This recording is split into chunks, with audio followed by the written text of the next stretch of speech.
আসসালামু আলাইকুম রহমতুল্লাহ বারাকাতুহু।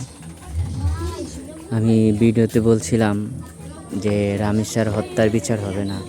দেখেন, যেই দেশে ধর্ষণকারীর যে উকিল পাওয়া যায়, আবার যেই দেশে ইসলামিক কোনো রাষ্ট্র ব্যবস্থা নাই, সেই দেশে কখনো বিচার হবে না। যে রামেসার বাবা একটা কথা বলছিল যে আমি বিচার চাই না। আজকে দেখেন যে ডলার এটা ওইটা একসাথে যুক্ত কইরা দেখেন বিচারটার কতটা পিছনে ফালাইতাছে। আজকে যদি ইসলামিক রাষ্ট্র ব্যবস্থা হতো, তাহলে 3 দিনের ভিতরে ধর্ষণকারীর বিচার হতো, 1 মাসের ভিতরে হত্যাকারীর বিচার হতো। আজকে যত মামলা আছে, যত কিছু আছে, এক একটা বাহানা দিয়া এমনও মামলা আছে 50 বছর 60 বছর হয়ে গেছে।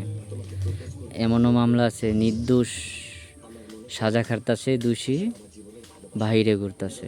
তাই এই আইন